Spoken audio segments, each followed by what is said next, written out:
네, 성도 여러분 안녕하십니까? 네, 이 화요일 저녁 예배 시간인데 아직도 낮이 환하게 밝아서 왠지 모르게 좀 그 저녁 예배라고 하는 게 좀 약간 분위기가 달라진 그런 느낌이 좀 듭니다. 여러분 화요일 날 교회 나오는 게 얼마나 중요하고 또 소중하고 한 것을 지금은 모르지만 우리가 더 큰 어떤 그 환란의 시간을 지나가게 될 때 우리가 이때 들어 한 번 더 예배에 참석하고 말씀을 듣고 한 이것이 얼마나 소중하고 중요했던가 하는 것을 꼭 기억나는 그때가 올 것입니다. 특별히 이 자리엔 참석하지 않지만 또 방송으로 들으시고 이 말씀이 있는 곳에 머물고 있는 그 한 걸음 한 걸음이 나에게 얼마나 귀한 또 좋은 일을 한 것인지를 그때 가서는 우리가 기억하게 될 것이라는 생각이 듭니다. 어수선한 이때, 아직도 우리가 말씀을 들을 수 있는 이때 이 하나님이 계시고 또 하나님 말씀이 부어지는 이 은혜의 자리에 머물기를 게을리하지 않는 여러분과 저가 될 수 있기를 간절히 바라겠습니다. 오늘은 창세기 41장 마지막 부분과 42장까지 좀 나가려고 하는데 좀 약간 버거울 것 같아서 오늘 41장 마지막 부분을 좀 나가보도록 하겠습니다.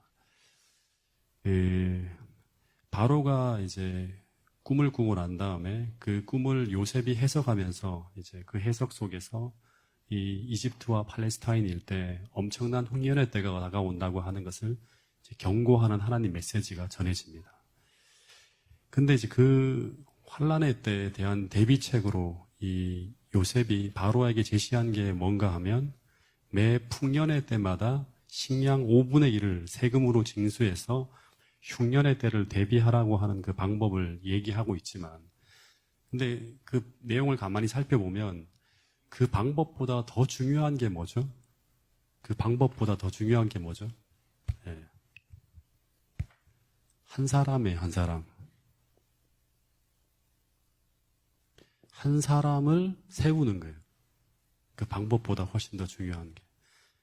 다시 말해서 그 애굽에서 이 사람을 찾지 못하면 그 방법은 이제 무용지물이 되겠죠. 그 사람은 어떤 사람인가 하면 그 재난이 미래에 어떻게 벌어질지를 예언을 통해서 정확하게 알고 있는 사람.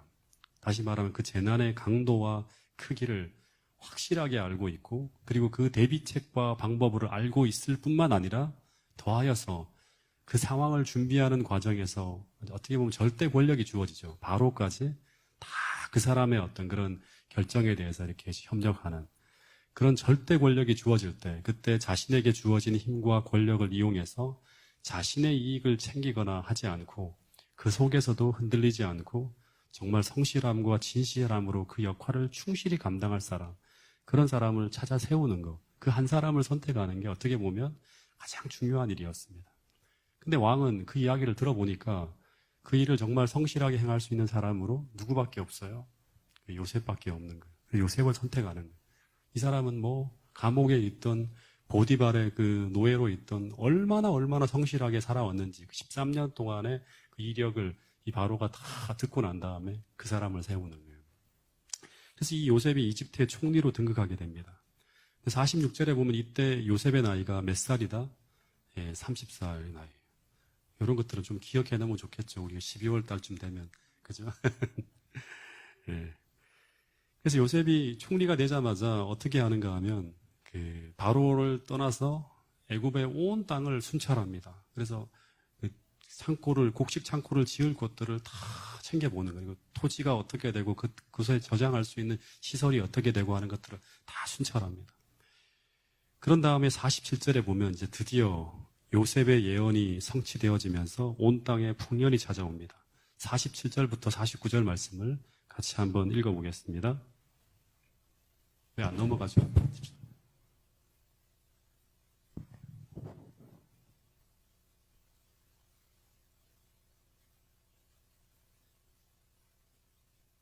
네.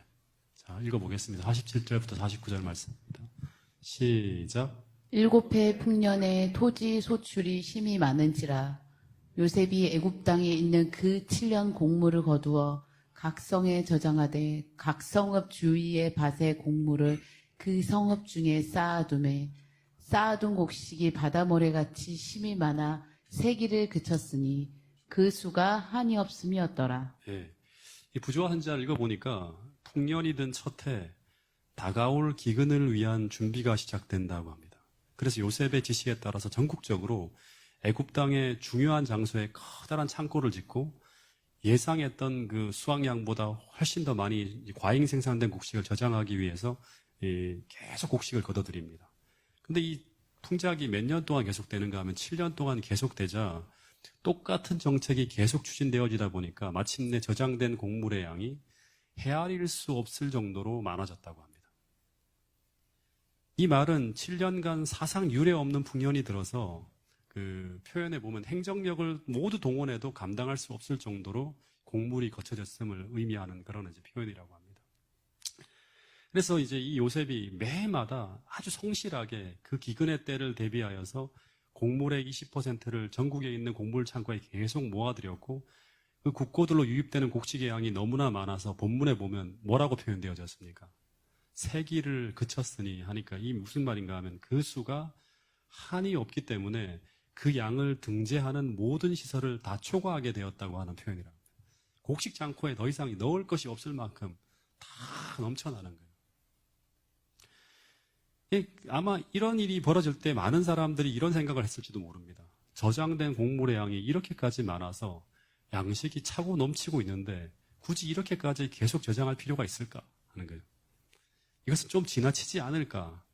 다들 이런 생각을 했을 거예요. 왜냐하면 너무너무 많은 양이 이제 몰려 들어오니까 이걸 그 창고 다 넘쳐나니까 지금 또 먹을 양식이 풍족한데 왜 저장을 계속 해야 되는지 이런 의문을 갖는 사람들이 많았을 거예요. 근데 요셉은 어떻게 했는가 하면 예언을 아는 사람이기 때문에 풍년 이후에 상상할 수 없는 흉년이 닥칠 때인데 그때 이 모든 곡식은 어떻게 된다? 순식간에 사라질 것이라고 하는 것을 그는 알았습니다. 예. 그래서 그는 그때를 대비해서 계속 어떻게 하는가 하면 성실하게 현재 자신에게 주어진 힘을 다해서 묵묵히 계속 곡식을 모았다고 하는 거예요. 예. 근데 하나 중간에 이런 얘기가 나오다가 중간에 삽입된 내용이 하나 나오는데 50절부터 52절까지에 보면 흉년이 들기 전에 이 풍년의 때 요셉에게 두 아들이 태어났다고 하는데 그 내용을 잠깐 살펴보고 넘어가겠습니다. 50절, 52절까지 읽어보겠습니다. 시작. 흉년이 들기 전에 요셉에게 두 아들이 나되 곧 온의 제사장 보디베라의 딸 아스나시 그에게서 낳은지라. 요셉이 그의 장남 이름을 므낫세라 하였으니 하나님이 내게 내 모든 고난과 내 아버지의 온 집 일을 잊어버리게 하셨다 함이요. 차남의 이름을 에브라임이라 하였으니 하나님이 나를 내가 수고한 땅에서 번성하게 하였다 함이었더라. 예, 이 장남의 이름이 뭐죠? 므낫세라고 하는 이름이에요. 예. 이 므낫세는 이제 어떤 의미인가 하면 그 이름의 뜻이 잊게 하다라는 뜻입니다. 잊어버리게 하다. 도대체 뭘 잊게 했다고 하는 것일까? 이 본문에 보면 첫 번째는 내 모든 고난, 고난을 다 잊어버리게 했다 그러고 또 하나는 뭔가 하면 그 아버지의 온 집의 일을 잊어버리겠다. 그 아버지의 온 집이라는 건 뭐예요? 고향을 다 잊어버리게 했다. 고향에 대한 그리움을 말하는 거겠죠. 그래서 첫 번째 고난을 잊게 했다고 하는 것은 이집트로 팔려가서 보디발의 집에서 고통당했던 부분들, 억울하게 감옥에 들어가서 겪었던 모든 고난을 잊게 하실 만큼 어떻게 하셨다? 하나님께서 그를 축복하셨다고 하는 거예요. 두 번째는 아버지의 온 집의 일을 잊어버리겠다고 하는 건 이것은 아버지 집에 대해서 느꼈던 끊임없는 그리움, 그것을 다 잊게 해주셨다고 하는 그런 이야기예요. 그러니까 그 고통을 다 잊을 만큼 엄청나게 하나님이 주신 축복이 흘러넘쳤다고 하는 거죠. 그리고 이 두 번째 그 아들의 이름이 뭐였는가 하면 이제 에브라임인데 이 에브라임의 이름의 뜻은 어떤 뜻인가 하면 그 두 배의 땅이라고 하는 그런 의미예요. 두 배의 땅. 그러니까 어떻게 본다 그러면 이 말은 두 배로 결실하다 혹은 풍성하게 하셨다는 그런 의미예요. 네. 그래서 이 이름의 의미도 하나님께서 그를 애굽 땅에서 2배로 결실케 했다고 하는 것은 이건 뭔가 하면 아들을 둘 낳아줬다는 의미뿐 아니라 그의 삶을 크게 번영하고 번창하게 하셨다고 하는 거예요. 그러니까 가정도 꾸미고 그 다음에 2 아들도 낳고 그의 삶이 너무너무 감사로 흘러넘치는 그런 삶이 계속 이어지고 있다고 하는 거죠. 그럼 이제 하나 여러분들에게 물어볼게요. 보통 이런 일이 벌어지면 보통 우리는 제일 먼저 누구에게 이 일을 알리고 싶어 할까요? 예. 그가 사랑했던 아버지 야곱이 떠올랐을 거예요. 그죠? 근데 이 요셉이 이집트에서 총리가 되었을 때 바로 아버지에게 이 사실을 알렸나요? 보통 우리 같으면 즉시 아버지에게 이 사실을 알리고 자신이 죽은 것이 아니고 살아있고 지금 이집트의 총리가 되었다고 하는 것을 바로 통보했을 거예요. 왜냐하면 이 사실을 야곱이 알게 되면 얼마나 야곱이 기뻐할지를 요셉은 알고 있었을 것이라고 생각이 들어요. 예. 근데 거리상으로도 이 거리가 멀지 않아요. 그러니까 이집트에서 요셉이 살고 있고 야곱이 살고 있는 곳이 어디냐면 가나안 남부 지방이에요. 그럼 마차를 타고 가면 단 며칠이면 갈 수 있는 그런 거리인데 요셉이 어떻게 하는가 하면 바로 고향에 가지 않아요. 그리고 그 사실을 알리지도 않아요. 예. 왜 그랬을까요? 이 사실을 알린다고 하는 것은 한편으로는 아버지에게는 좋은 소식이지만 또 한편으로는 어떤 일이 되는가 하면 그의 형들이 범한 이 죄가 자기에게 범한 이 죄가 악이 드러나게 되는 거예요. 그죠? 그리고 이 형들과 요셉이 이제 만나야만 하는 그런 상황이 벌어지게 되는 거예요. 예. 근데 여러분 요셉이 형들을 정말 용서했을까요? 예. 요셉이 형들을 용서했을까요? 예? 예. 용서했을 것입니다. 왜냐하면 그가 아직도 형들을 용서하지 못하고 형들을 증오하고 미워하는 이 악한 마음을 품고 있었다면 요셉의 마음에는 누가 거할 수 없다? 하나님이 거하실 수가 없어요. 하나님이 함께 하실 수 없어요. 증오하는 마음, 미워하는 마음, 이런 마음으로 가득 찬 마음에는 하나님이 역사하실 수가 없어요. 근데 요셉의 생애에 언제나 따라가는 게 뭐냐 그러면 하나님이 함께 하셨고 그를 형통하게 하셨다고 하는 건 뭐냐 그러면 하나님이 계속 그의 삶을 지배하고 끌어가고 있었다고 하는 거잖아요. 뿐만 아니라 그가 형들을 용서하지 못했다면 그가 이토록 선하고 진실하게 믿음으로 성장하며 변화할 수는 없었을 거라고 하는 거예요. 예. 근데 이제 문제는 형들을 용서하기는 했을 것이지만 아직도 마음에는 완전히 해결되지 않은 무엇이 있을까요? 예. 이 상처가 있을 거예요. 상처. 우리가.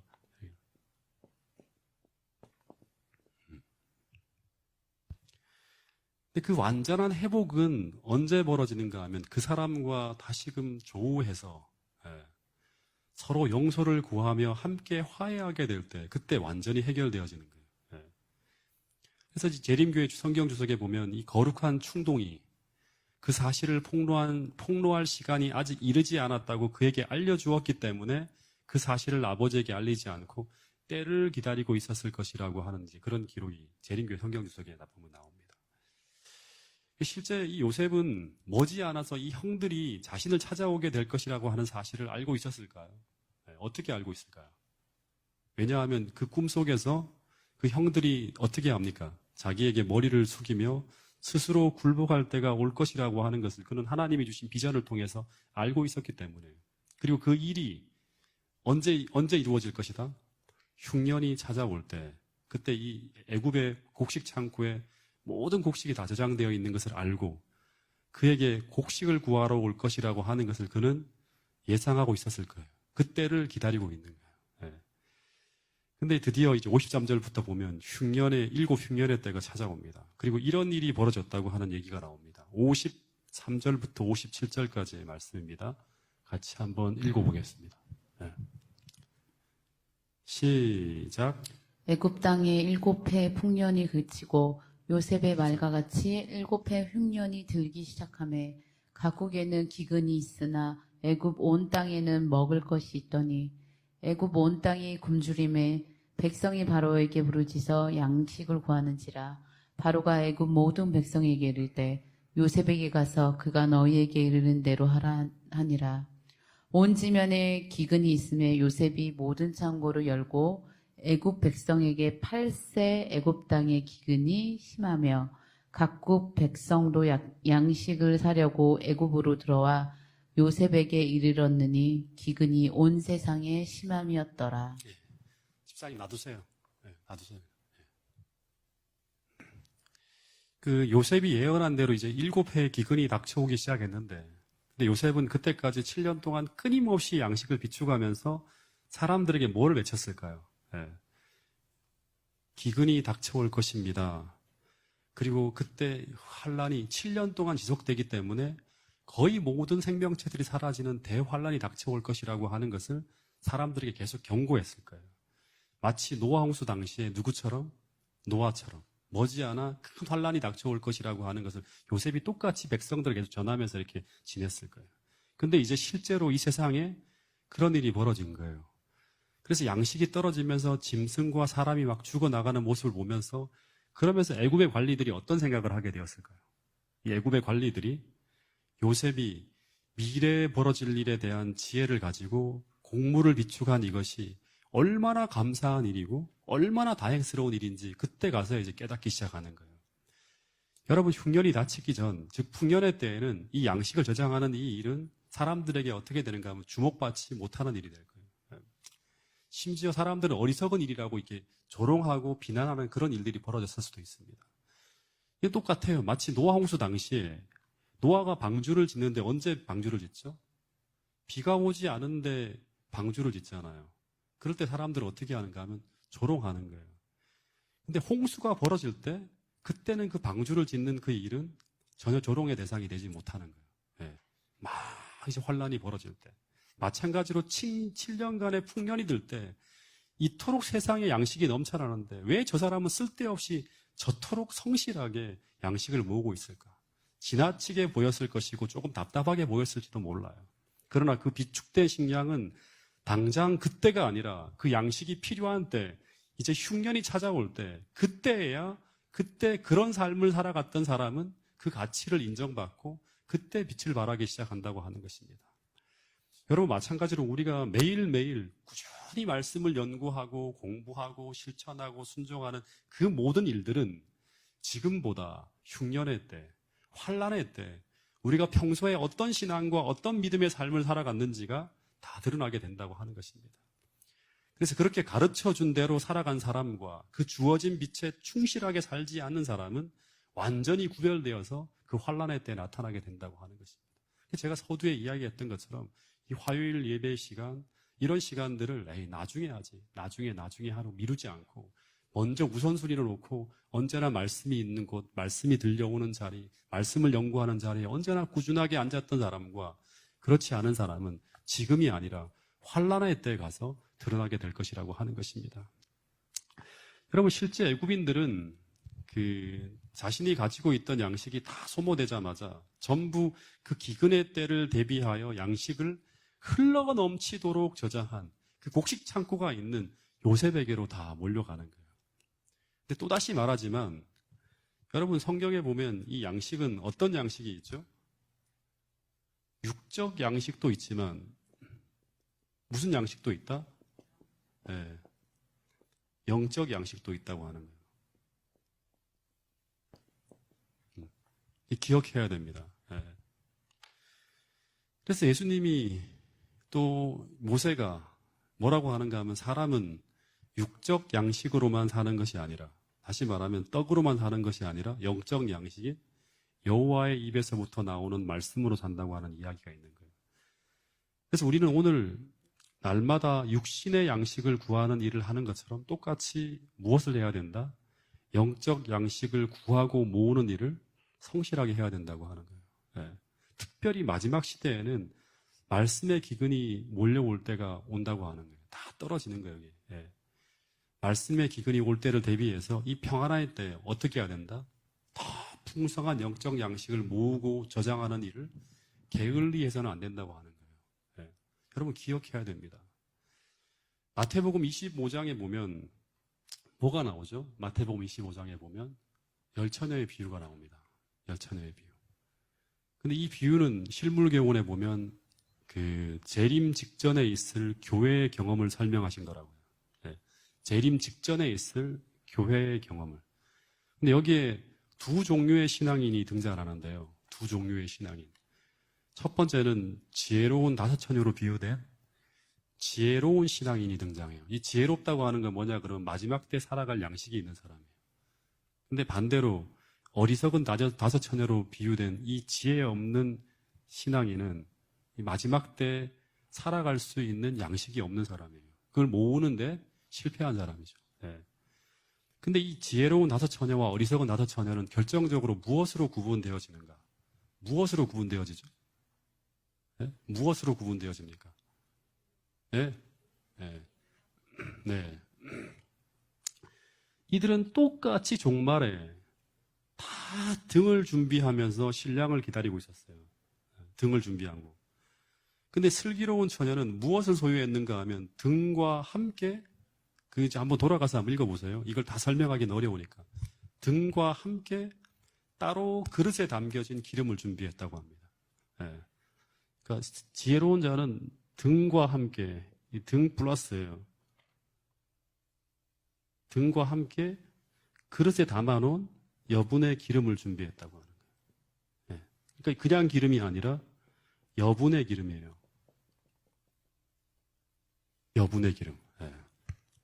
근데 등은 시편 119편 105절에 보면 하나님의 말씀이고요. 기름은 스가랴서에 보면 성령을 상징한다고 하죠. 성령. 근데 이 지혜로운 다섯 처녀는 이 성령을 등 속에 담겨진 것 말고 기름이 떨어져 갈 때를 어떻게 한 거예요? 대비한 거죠. 그러니까 요셉이나 이런 사람들. 기름이 떨어져 갈 때를 대비해서 이것은 환란의 때 혹은 재림이 지체되는 시기에 벌어질 그 엄청난 말씀의 기근의 때를 대비하여서 그릇에 담아서 따로 준비한 여분의 기름을 소유하고 있는 사람이 누구인가 하면 지혜로운 처녀라고 하는 거예요. 그러니까 이 지혜로운 처녀들은 어떻게 본다 그러면 여분의 성령이라고 하는 건 뭐예요? 여분의 흘러넘치는 성령, 충만한 성령을 그들은 등과 함께 소유하고 있었다고 하는 거예요. 그래서 그들은 신랑이 오던 때 주님과 함께 혼인잔치에 들어가는데 성공합니다. 근데 반대로 어리석은 처녀는 평소에 그 등과 함께 그 어려운 환란의 때를 대비한 기름을 준비하지 못하며 그냥 준비의 시기를 어떻게 보냈다? 게으르게 보내버립니다.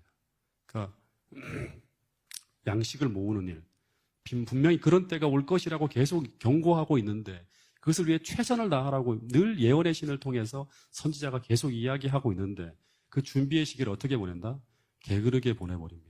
그러다 결국 신랑이 더디 오게 되는 그때, 그 환란의 때, 그때 사용해야 될 그 양식을 준비하는 일에 실패하면서 그들은 신랑을 맞이하는데 실패하게 된다고 하는 거예요.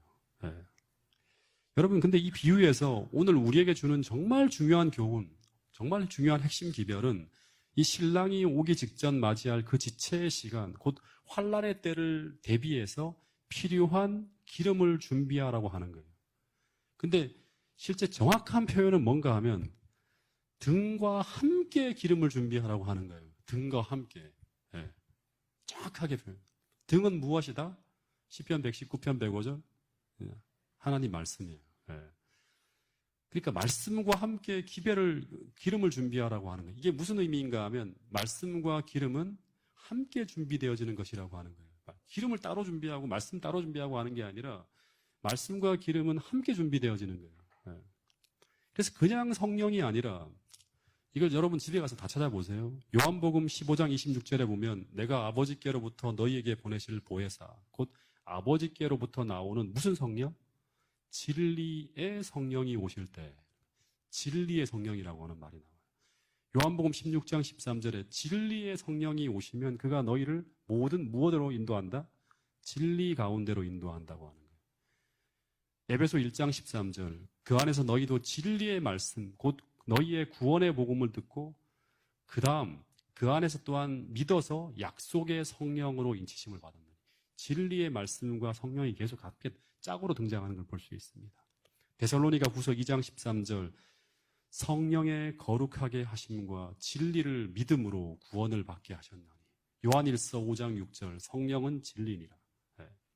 항상 성령과 하나님 말씀이 붙어 있는 것을 보게 됩니다. 이 실물교훈에 보면 이 어리석은 처녀는 성령이 결핍되어 있는 사람들이라고 실물교훈에 보면 열처녀의 비유장에 보면 나오는데 그런데 그 다음을 읽어보면 이런 내용이 나옵니다. 이들은 성령을 통해 깨우쳐지고 체험되어진 하나님의 말씀이 결핍되어 있는 사람이에요. 그러니까 성령을 통하여 깨우쳐지고 체험되어진 하나님의 말씀이 어떻게 되었다? 결핍되어져 있는 사람들이에요. 다시 말해서 성령의 부족만이 아니라 하나님 말씀이 부재한 사람들이에요. 이 사람들은. 네. 이런 말씀이 있습니다. 하나님의 성령이 없이 하나님의 말씀만을 아는 것은 아무 소용이 없다. 하나님의 성령이 없이 하나님의 말씀만을 아는 것은 아무 소용이 없다. 성령의 감화가 없는 진리의 이론만으로는 사람의 심령을 깨우치고 마음을 변화시킬 수 없다. 그래서 이 어리석은 처녀는 돌밭에 떨어진 씨로 묘사된 청중을 대표하는데 그들은 주저하지 아니하고 말씀을 받았으나 그들은 그 말씀의 원칙을 실천하지 않는 사람들이고 그래서 늘 성령의 결핍을 경험하고 있는 자들이고 그래서 그들은 하나님을 알지 못하는 자들이라고 하는 그런 기록이 있습니다.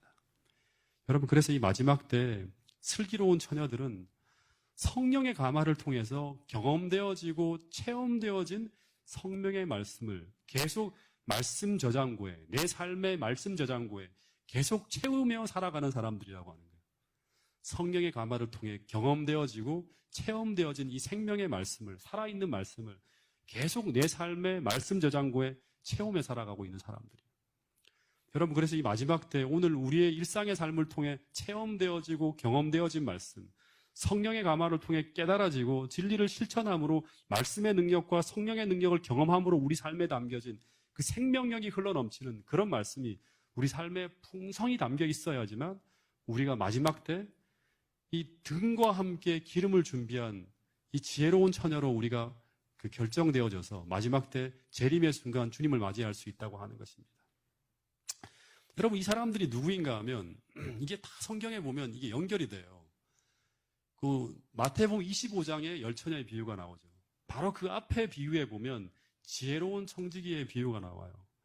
근데 이 열처녀의 보에 보면 이 슬기로운 처녀들이 누구인가 하면 그 바로 앞에 마태복음 24장 45절에 마지막 때 요셉처럼이에요. 요셉처럼 충성되고 지혜로운 청지기가 되어 하나님의 청지기가 되어서 요셉처럼 주인에게 그 집사람들을 맡아서 때를 따라 양식을 나눠주는 그런 삶을 살아가는 사람들로 나타나게 된다고 하는 것입니다. 같이 읽어보겠습니다. 마태복음 24장 45절 시작. 충성되고 주에 있는 종이 되어 주인에게 그 집 사람들을 맡아 때를 따라 양식을 나눠줄 자가 누구냐? 네, 이 사람들이 누구예요? 마지막 때 열처녀의 비유에서 흘러넘치는 성령, 흘러넘치는 말씀으로, 살아있는 말씀으로 마지막 때 살아가는 그런 사람이에요. 여러분, 그래서 요셉 당시에 기근의 때 수많은 사람들은 이 기근의 때 풍성한 양식이 있는 사람인 하나님의 영에 감동되어진 사람, 요셉에게로 몰려왔듯이 마지막 때에도 그 마지막 때 살아남을 양식이 있는, 그 마지막 때 필요한 기별이 있는 진리의 양식이 저장되어진 곳으로 사람들은 몰려올 것이라고 하는 것을 우리는 어떻게 해야 된다? 기억하고 그때를 대비해서 우리가 오늘을 준비하며 살아야 된다고 하는 것입니다. 그때를 대비해서 우리는 우리의 영적 양식 창고를 채워야 돼요. 어떻게 채워야 되는가 하면 그냥 채우는 게 아니라 흘러넘치도록 채워야 되는 거예요. 계속 부지런히 하나님의 뜻과 하나님의 통치 원리와 하나님의 품성과 마지막 때 우리가 어떤 것을 경험하게 될지 그 상황을 해석해주고 그때를 대비해서 어떻게 살아야 될지에 대한 모든 말씀들을 다 가지고 있어야 된다고 하는 거예요. 그렇게 살아가고 있어야 되고. 여러분, 자주 언급하지만 진리의 말씀으로 그 마음을 견고하게 방어하지 아니하는 자들은 모두 다 최후의 내쟁투에 서지 못할 것이라고 하는 이 말씀을 오늘도 우리는 우리의 마음에 새기고 그래도 아직은 이 평화로운 이때 우리가 어떤 삶을 살아가야 될지를 꼭 기억하면서 요셉처럼 이 평화로운 때 날마다 순간마다 양식을 저장하는 일을 게을리하지 않는 여러분과 저가 될 수 있기를 간절히 바라겠습니다. 어쨌든 이 양식이 떨어진 애굽 사람들은 7년 동안 계속 뭘 했죠? 특별 곡물세를 계속 부과했잖아요. 그것을 기억하고 왕에게로 막 달려갔는데 왕이 어떻게 하는가 하면 그 식량 관리자인 요셉에게로 가보라고 하는 거예요. 네. 그래 가서 그 사람이 이르는 대로 다 하라고 그러는 거예요. 그래서 이 요셉은 그 사람들이 쫙 몰려오니까 어떻게 하는가 하면 이 곡물 창고를 열었다고 합니다. 네. 모든 창고를 열었다고 합니다. 이 곡물 창고가 열리는 이것을 저는 어떻게 생각해 보았는가 하면 마지막 때, 대환란의 때 사람들을 살리기 위해서 하나님께서 곡물 창고를 열어야 돼요. 마지막 때 양식 창고를 열어야 하잖아요. 어떻게 합니까? 늦은 비 성령을 통해서 이 셋째 천사의 기별이 어떻게 외쳐집니까? 하나님의 성령의 권능으로 아주 풍성하게 하나님이 완전히 드러날 수 있도록 영광스럽게 외치게 되는 것을 비유될 수 있겠다. 그런 생각이 들었습니다. 여러분, 어쨌든 이때 이 행정자로서의 요셉의 지혜는 모든 사람들이 알려집니다. 그리고 그 지혜가 빛이 나기 시작합니다. 마찬가지로 마지막 환란의 시기가 오기 전까지 온 세상은 재림교인이 가지고 있는 그 마지막 시대의 양식인 이 지혜와 지식을 어떻게 합니까? 사람들이 다 무시하죠. 아무리 얘기해도 잘 안 들어요. 지금은 다 무시해요. 예. 그러나 엄청난 대환란의 시기가 닥쳐올 때, 그때 세상은 우리가 말씀대로 살아가면서 보여준 그 라이프 스타일과 생활 양식, 그리고 안식일 진리를 비롯한 모든 예언의 지식을 주목하게 될 거예요. 왜냐 그러면 그 진리와 이 마지막 시대 상황이 함께 궤를 같이 돌아가기 때문에 너무나 정확하게 그 모든 예언의 성취를 통해서 나타나고 있는 것을 보게 될 때 그들은 주목하게 될 것이라고 하는 거예요. 평소에는 어떤 지혜를 가지고 있고 어떤 사람인지 드러나지 않던 그 히브리 노예에 불과했던 요셉이었지만 이 세상이 흔들리는 그 위기의 때 그때 수많은 사람들을 구원하는 별과 같은 존재로 누가 드러납니까? 이 마지막 시대 양식을 가지고 있는 이 요셉이 드러나게 되는 것처럼 우리는 그때 더욱 빛을 발하게 될 것이라고 하는 것입니다. 여러분, 그래서 요셉의 이 모습이 바로 마지막 시대에 여러분과 저의 미래의 모습이 될 수 있음을 꼭 기억할 수 있게 되기를 간절히 바라겠습니다. 근데 이 요셉이 이 굶어 죽어가는 애굽 사람들에게 막 몰려올 때 이 곡식을 어떻게 주지 않습니까? 거저 공짜로 주지 않습니다. 어떻게 합니까? 팔았다 그래요. 왜 팔았을까요? 그렇게 한 이유가 무엇일까요? 왜 팔았을까요? 그러면 한번 이렇게 한번 생각해 보세요. 만약에 거저 주었다면 어떤 일이 벌어졌을까요? 그들은 공짜로 받은 그 양식을 아끼지 않았을 거라고 합니다. 그러면 이게 한 해가 아니라 몇 년을 버텨야 돼요. 7년간의 흉년을 버텨내지 못했을 것이라고 합니다. 그래서 재림교회 성경 주석에는 그 이유를 이렇게 설명하고 있습니다. 백성들은 곡식을 위해 돈을 지불해야 됐기 때문에 그들은 검약을 실천하고 그 긴 7년간 계속해서 식량 낭비를 피하도록 요구되었다고 합니다. 그러니까 돈을 주고 사야 됐기 때문에 함부로 막 낭비하지 못하는 거예요. 근데 이렇게 했기 때문에 요셉은 이집트인들 뿐 아니라 다른 나라 주민들까지 구제할 수 있게 되었다고 합니다. 다른 나라 사람들도 막 양식이 다 떨어지니까 몰려오니까 그 사람들에게도 나눠줄 수 있을 만큼 1년에 지출되어지는, 소비되어지는 양을 계산해서 저 멀리 있는 사람들까지 다 구제하는 거예요. 어쨌든 이 기근이 길어지고 심해지면서 57절에 보면 각국 백성들도 양식을 사려고 애굽으로 들어와서 요셉을 찾게 됩니다. 그러면서 어떤 상황이 만들어집니까? 이제 드디어 요셉과 요셉의 형들이 만나게 되어지는 상황이 준비되어집니다. 각국에까지 막 양식이 막 다 떨어지니까 모든 사람들이 다 몰려오는 거예요. 그 이야기가 이제 42장에 시작되어지는데 말씀을 이제 줄이면서요. 여러분, 마지막 때 필요한 양식을 우리가 소유하고 있다고 하는 걸 기억해야 돼요. 마지막 대환란의 시기에 그때 살아남을 수 있는 양식을 하나님은 이 교회에 맡겨주셨어요. 이 교회에. 근데 그 진리는 분명히 이 세상의 영적 기근의 시대가 찾아올 때 어떻게 된다? 빛을 발하게 된다고 하는 거예요. 그래서 그때 그 양식을 소유하고 있다면, 다시 말해서 그 양식을 가지고 우리가 정말 진실이 살아가고 있다면 그 양식을 구하고 있는 수많은 사람들이 몰려오게 되는 그때 우리는 어떻게 한다? 우리의 영적 창고를 열어서 그것을 나눠주면서 세상을 구원하는 사람들로 살아가게 될 것이라고 하는 거예요. 그 사람들이 누구인가 하면 마지막 시대 하나님께서 선택하신 남은 무리들이에요. 그 사람들에게 하나님은 성령을 부어주시고 이 마지막 시대의 사명을 감당할 수 있도록 그들을 인도하신다고 하는 거예요. 여러분, 오늘 우리가 그런 사람들이라고 하는 사실을 기억하면서 그때를 대비해서 오늘도 날마다 성령의 가마를 통해서 우리의 마음에 등불처럼 빛나는 진리를 부지런히 모으고 그 성령의 가마를 통해서 그것이 진리됨을 체험을 통해 하나하나 산 지식으로 우리의 마음과 생애에 쌓여지게 되기를 간절히 바라겠습니다. 그런 사람들이 될 수 있기를 간절히 소망하면서 오늘 말씀을 줄이도록 하겠습니다.